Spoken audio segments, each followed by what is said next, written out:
Hey, ¿qué tal amigos de Matemáticas con Ted? Bienvenidos a una edición más. El día de hoy vamos a hablar de la aritmética.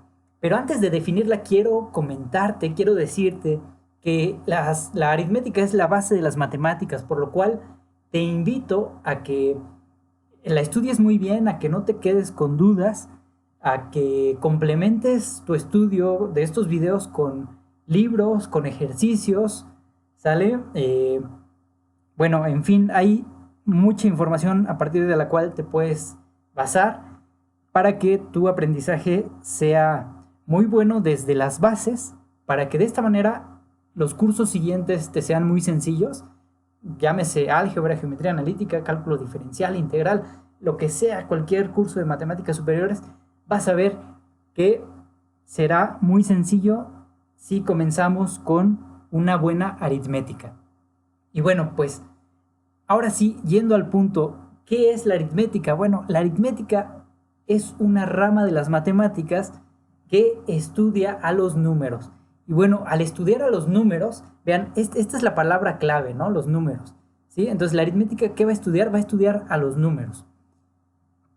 Seguramente, a partir de esta afirmación, tú te has de preguntar, bueno, entonces, ¿qué me interesa conocer de los números? Bueno, primero definir qué es un número, ¿sale? Una vez que lo sé, ¿qué otra cosa me importa? Me importa clasificarlos.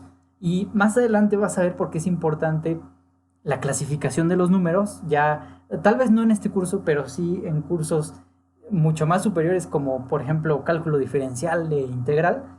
Ahí retomamos esto en cierta simbología o en teoría de conjuntos también se llega a ver, pero bueno, eso es otra cosa que en algún momento cuando ingreses a la prepa vas a conocer.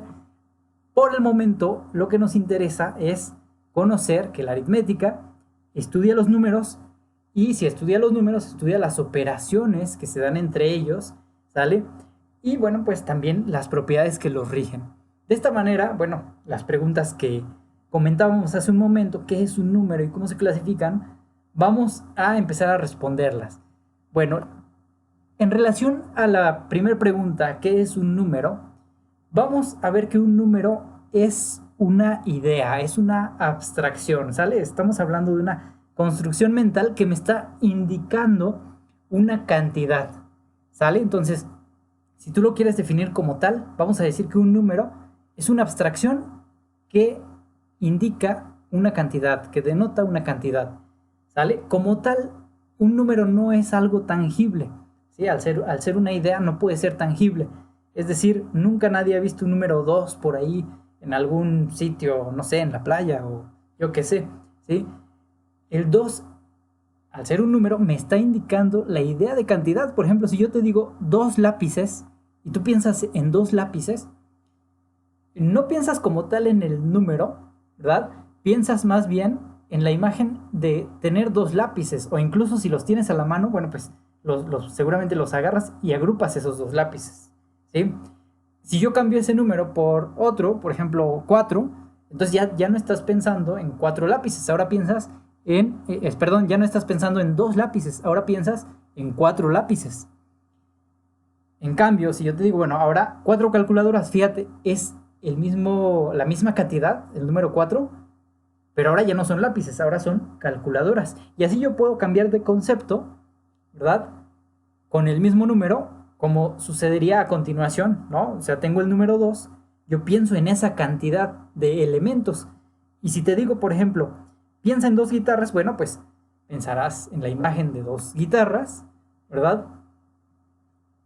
Y estoy aludiendo a esa cantidad de guitarras, la misma cantidad también de gatos, la misma cantidad de manitas arriba, que por cierto, si te gusta este video, no olvides darle like y vamos a continuar aprendiendo muchas matemáticas, ¿sale? Como estos 2 sujetos que iban caminando y se resbalaron. Bueno, vamos a ver ahora, si yo te cambio el número 2 por el número 3, fíjate cómo en mis 4 conceptos diferentes que puse, o sea, el sujeto resbalándose, las guitarras, los gatos, las manitas arriba, vamos a ver que comparten justamente la cantidad. Estoy viendo 3 elementos en el primer ejemplo del sujeto que se resbala, ¿sí? 3 elementos aquí que son 3 guitarras, 3 elementos, que son 3 gatos, 3 elementos, que son 3 manitas arriba. Y así yo puedo hacer con cualquier número. Por ejemplo, aquí tengo un número 4. Bueno, pues lo mismo, el 4 me denota esta cantidad de elementos, ¿verdad? Que yo aquí puedo bien contar. Entonces vean cómo ahora tengo 4 manitas arriba, 4 gatos tristes y azules, ¿sale? 4 guitarras que salieron volando cuando los mariachis se resbalaron. Bueno, vamos a ver entonces que el concepto de número, pues como bien dijimos, es una abstracción. Y ahora que ya conocemos ese concepto que dijimos es una abstracción que denota cantidad, vamos a ver cuáles o de qué manera se clasifican, ¿sí? Vamos a clasificarlo según ciertas características que los hagan ser similares, ¿estamos de acuerdo? Pero bueno, antes de empezar a clasificar, hay que recordar que los números, así como las personas, como el ser humano habita un lugar llamado planeta Tierra, ¿sí? Nuestros números habitan un lugar llamado recta numérica, que también es una construcción, ¿verdad? Una representación gráfica que nosotros usamos para referenciar, digamos, en qué sitio se ubica cada número. De esta manera, por ejemplo, yo aquí tengo menos raíz de 16.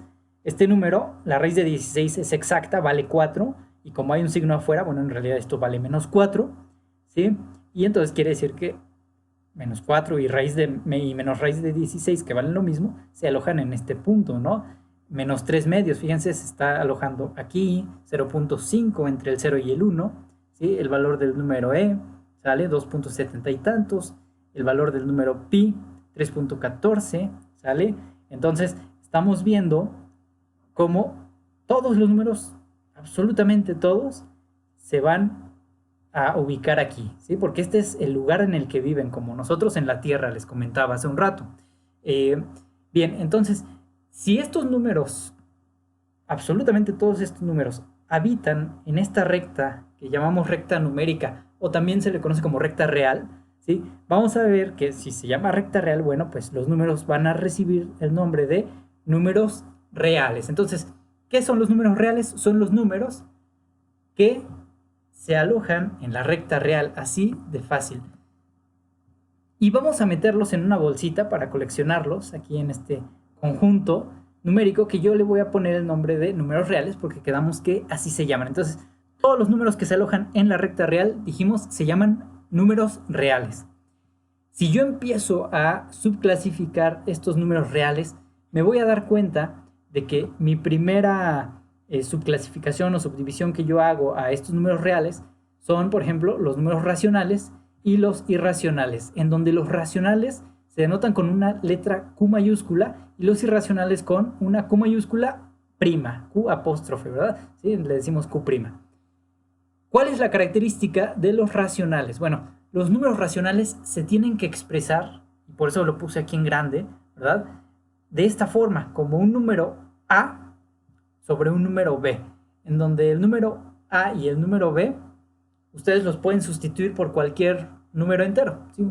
Tiene que ser un valor entero, ¿estamos de acuerdo? Es decir, no se vale poner 3.2 sobre 5.8, no. Tienen que ser los dos valores, tanto el numerador como el denominador, valores enteros. Como por ejemplo, aquí yo tengo 3 sobre 4, ¿sí? Una fracción que queda negativa, 5 sobre 7, 5 sobre 5, 5 sobre 2, 8 sobre 4, menos 6 sobre 2 y 0 sobre 7. Vean cómo tengo aquí entonces que se está cumpliendo justamente la forma en que se deben escribir, por lo tanto son números racionales. ¿Y cuáles son los números irracionales? Bueno, pues prácticamente los números irracionales son aquellos que no se expresan o no se pueden expresar como una fracción en donde tenga un número entero sobre otro número entero. Tal es el caso, por ejemplo, del número pi, ¿sí? Que es un número infinito y de ninguna manera yo lo puedo expresar como una fracción, ¿sí? En donde tenga un número entero sobre otro. Por lo tanto, el valor de pi quedaría dentro de los irracionales porque no lo puedo expresar así, ¿verdad? Lo mismo sucede con el caso del número e, que bueno, ahorita nada más se los menciono, pero a nivel, digamos, secundaria todavía no hace falta utilizarlo, pero en la prepa sí ya es importante. Entonces, dependiendo de tu nivel, le darás más o menos importancia. Bien, otro ejemplo muy clásico de números irracionales es la raíz de 2, ¿verdad? Que también cumple con que no se puede expresar de esta manera. Bien, vamos a ver ahora que los números racionales, o sea, ya que los subclasificamos, nosotros podemos todavía hacer una subclasificación adentro de este conjunto. Y vamos a ver cuáles son las características que van a dar lugar a los nuevos conjuntos que van a surgir aquí adentro. Vean, tengo dentro de los números racionales una nueva subclasificación en enteros y fraccionarios. Y bueno, prácticamente los números fraccionarios son los números que, aunque bueno, ya sabemos que los racionales se expresan como un número entre otro, los fraccionarios son aquellos que, aunque yo simplifique el número, estos quedan como una fracción, es decir, nunca se van a simplificar al grado de llegar a representar un valor entero, que sería entonces el caso contrario, bueno, en el caso de los enteros. Fíjense, todos están expresados como una razón, por eso son racionales, ¿sí? Pero la subclasificación de los enteros, aquí los tengo como un número sobre otro. Si yo los simplifico, vamos a ver que todos estos números comparten una característica, y es que cuando yo lo simplifique, 8 entre 4 me va a dar igual a 2, ¿verdad? Aquí les voy a poner los valores, vean, 8 entre 4 ya me da el valor igual a 2. Entonces vean, 2 es un número entero, ¿verdad? Yo puedo hablar de 2 lápices enteritos, ¿sale? 5 entre 5 me va a dar igual a 1. Entonces vean, un pastel entero, ¿verdad? ¿Sí? 0 entre 7 me da a 0. 0 que es un número neutro, no es ni positivo ni negativo, pero finalmente es entero. ¿Qué pasa con menos 6 medios? Bueno, pues si yo lo simplifico, esto me da igual a menos 3. Y así me voy dando cuenta de que los números enteros, pues son aquellos que no presentan una parte decimal, ¿verdad? ¿Sí? Después de la parte entera. Entonces solo son parte entera. Mientras que las fracciones, si yo las llegara a dividir, vean, me van a dar valores con un punto decimal que les va a seguir a la parte entera. Entonces, por ejemplo, vamos a ver aquí, tengo el caso de 5 medios, ¿sí? En donde este 5 medios, si yo lo divido, me va a dar igual a 2.5. Vean, la parte entera sería 2, y luego el 0.5 es la parte decimal. Por lo tanto, estas quedarían como fracciones.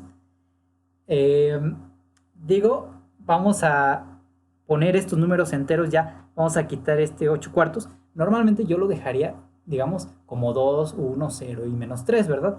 Pero hago la aclaración de que provienen de estos porque a veces nos ponen la trampa en donde nos ponen, por ejemplo, 8 cuartos, ¿sí? Y efectivamente 8 cuartos es un número entero, aunque esté expresado aquí en forma de razón, no hay que caer en la trampa de decir que es una fracción, ¿verdad? ¿Sí? Entonces, estrictamente hablando, este número es un número entero, ¿sale? Y obviamente, al cumplir A sobre B, digo la forma A sobre B, pues está dentro de los números racionales. Entonces, por eso es que queda dentro de este conjunto mayor de racionales. Bien, los números enteros, ¿verdad? A su vez también los vamos a poder subclasificar, ¿verdad? Pero aquí ya nada más va a ser por el signo, es decir, enteros negativos, enteros positivos y el 0, ¿verdad? Que pues, queda ahí como una clasificación solita, ¿verdad? Entonces vean que ahora nuestro diagrama nos queda de esta manera: enteros positivos, que también reciben el nombre de naturales. Acuérdense, los números naturales son aquellos que surgen del conteo, son números que van a empezar desde la unidad, ¿sale?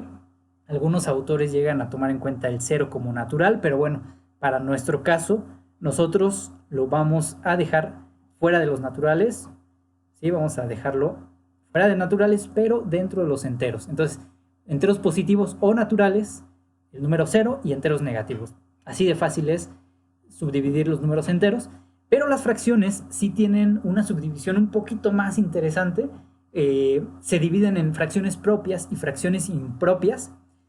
Básicamente, para entender este concepto de fracciones propias e impropias, hay que pensar en el clásico pastel que yo voy a partir en muchas partes iguales, ¿sí? Si este pastel con todas esas partes iguales está completo o incluso hasta tengo más pasteles, ¿verdad? Pues yo, por ejemplo, voy a decir que supero la unidad o soy igual a la unidad. Cuando yo estoy representando una fracción que vale la unidad o más, entonces digo que estoy ante una fracción impropia. Ejemplos de ello, por ejemplo, imagínense un pastel que vale la unidad. Entonces lo parto en 5 unidades, lo parto en 5, perdón, y voy a obtener 5 quintos. Entonces, esa fracción 5 quintos sería una fracción impropia. ¿Por qué sería impropia? Pues justamente porque alcanza a ser la unidad, ¿sí? Por ejemplo, otro caso, ¿no? No sé, 7 tercios, por ejemplo, ¿sí?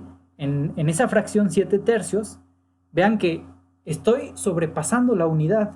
7 tercios, ¿a cuánto me equivale? Vean, si yo tengo 7 tercios es porque tengo 3 tercios más 3 tercios, ya me dan 6 tercios, más 1 tercio, ya me dan 7 tercios. Estoy ante 2 enteros, ¿verdad? 2 pasteles completos y una tercera parte de otro. Bien, ese sería el caso de las impropias. Y justamente como las fracciones impropias tienen un valor de la unidad o incluso lo sobrepasan, ¿sí? Es decir, pueden llegar a ser más grandes que la unidad, estas son las fracciones que se llegan a convertir en fracciones mixtas. Yo las puedo convertir a números mixtos, ¿verdad? ¿Sí? Como decía ahorita hace rato con el ejemplo de 7 tercios, ¿sí? Yo lo puedo convertir a 2 enteros, 1 tercio, y está expresado como número mixto. Ya hablaremos más a detalle de esto, de cómo hacer las transformaciones y demás. Aquí solamente te estoy dando un acercamiento general. Por lo tanto, bueno, pues seguramente todavía quedan dudas. Después, cuando tenga el video, te voy a dejar ahí el vínculo hacia el video que hable de fracciones impropias. Bien, ¿qué pasa con las propias? Bueno, pues son todas aquellas fracciones que no alcanzan a ser la unidad, es decir, son menores que la unidad. Por lo cual, por ejemplo, fracciones propias serían 3 cuartos, por ejemplo aquí, ¿no? Este valor, ¿sí? 3 cuartos, fíjense, si yo tengo un pastel y lo parto en cuartos, acuérdense que el denominador es el que me indica en cuántas partes voy a partirlo y el numerador es el que me indica cuántas me quedan. Entonces aquí estoy viendo que tengo 3 rebanadas de 4 que había. Fíjense, el pastel está completo, si me quedan 3 de 4, pues no, ¿verdad? Por lo tanto, esa es una fracción propia, ¿sí? Luego aquí tengo 5 séptimos, o sea, 5 rebanadas de 7 que había. No es la unidad, ese pastel ya está desacompletado, ¿sí? Lo mismo, bueno, vean aquí, tengo 5 medios, ¿estamos de acuerdo? ¿Qué está sucediendo aquí?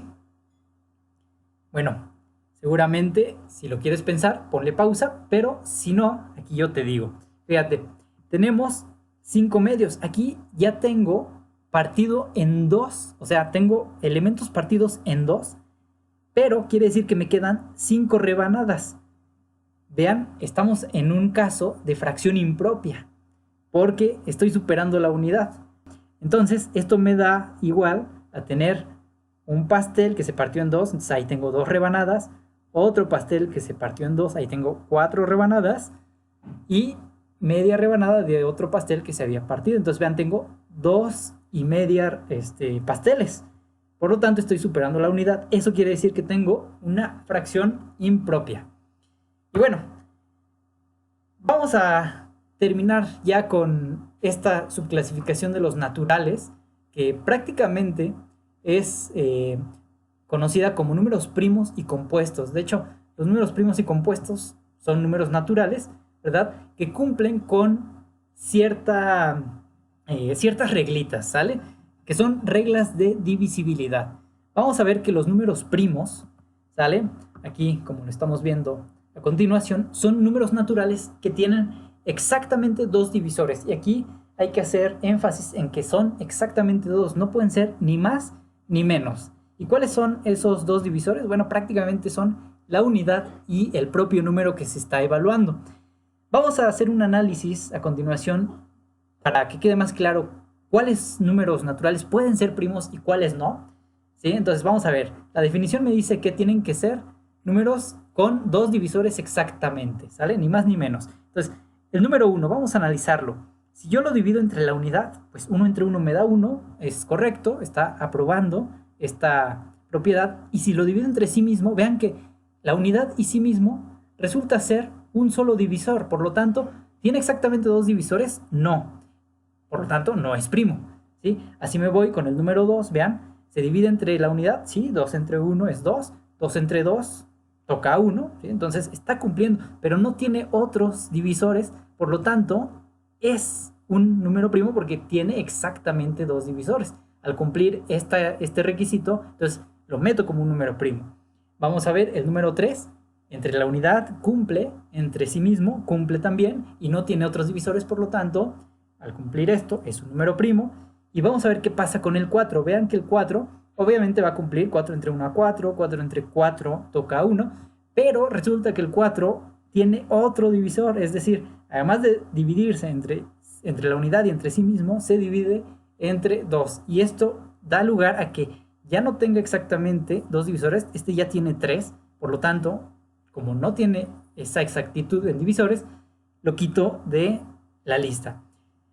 Vean que aquí se hace evidente que todos los números pares después justamente después de este número 4, que ya estoy viendo que no es primo, pues ninguno va a ser primo, ¿verdad? Ningún número par. El 6 es múltiplo de 2, ya es divisible, entonces ya va a tener un montón de divisibilidades más. Además de que también es múltiplo de 3, por ejemplo. Vean aquí entre cuántos valores es divisible, por lo tanto no sería primo. Entonces, así voy construyendo yo mi lista. Vean, el 5 si cumple es primo, el 7 también. Ya quedamos que todos los números pares no van a ser primos, por lo tanto, vamos a analizar el 9. ¿Será primo? ¿Tú qué dices? Piénsalo, páusale, y si no, ahorita te dejo la lista. Bueno, vamos a ver, si ya regresaste, vamos a ver que el 9 no es un número primo, porque fíjate que además de poder dividirse entre la unidad y sí mismo, al ser múltiplo de 3, tiene esa divisibilidad. De hecho, el 9 surge de multiplicar 3 por 3. Entonces, ya con ese detalle, yo estoy viendo que no es primo. Entonces, aquí te dejo esta lista de números primos, ¿sí? Obviamente la lista puede ser infinita, pero te dejo aquí estos números que son como los más utilizados. Incluso ya el 23 estoy exagerando. La verdad es que se utiliza normalmente en las operaciones que vas a ir haciendo a continuación, cuando vayamos viendo nuevos temas, vas a ver que a lo mucho usamos un 11, un 13, ¿no? Sí se llegan a usar, no digo que no, pero muy, muy pocas veces, ¿no? La mayoría de las veces son los primeros números, hasta el 11, ¿no? Entonces ahí te dejo esta lista, es importante que te la aprendas, dale un repaso, estúdiala, y sí, es muy importante que te aprendas los números primos, porque los vamos a estar utilizando más adelante. Bien, a continuación tenemos los números compuestos. Estos números son números que surgen de multiplicar dos o más números primos entre sí. Entonces, pues obviamente, si ya entendimos el concepto de números primos, ¿sale? Entonces vamos a ver que los números compuestos, por ejemplo, son todos los que no son primos, ¿verdad? Por ejemplo, el 4. Vean que el 4 yo lo puedo descomponer en 2 por 2. ¿Sí? El 9 es 3 por 3. ¿Sí? Si yo veo este 15, sale 3 por 5, me da 15, ¿sí? Luego, el 8. El 8 puede ser resultado de multiplicar 2 por 2 por 2. Fíjense, entonces, un número primo multiplicado por sí mismo 3 veces, ¿no? El 21, ¿sale? 7 por 3, por ejemplo, ¿sale? Me da 21. Entonces, ahí tengo dos números primos que se multiplican y dan origen a este número compuesto. El 10, 2 por 5, ¿no? Y así sucesivamente puedo yo ir viendo que pues los números compuestos, entonces al surgir de la multiplicación de los primos, pues se pueden descomponer en factores, ¿sí? Es decir, la descomposición factorial de los números compuestos justamente hace referencia a cómo voy a, digamos, a a darme cuenta cómo está compuesto ese número, ¿no? O sea, le voy a sacar ahí, digamos, la radiografía, ¿sí? Entonces tengo yo que darme cuenta de que, por ejemplo, este 4, si yo lo voy descomponiendo, pues me da origen a 2 por 2. Más adelante vamos a ver de qué manera se hace esto. Por el momento, esto es todo. Muchas gracias por haber estado con nosotros en el canal. Nos vemos en una próxima edición.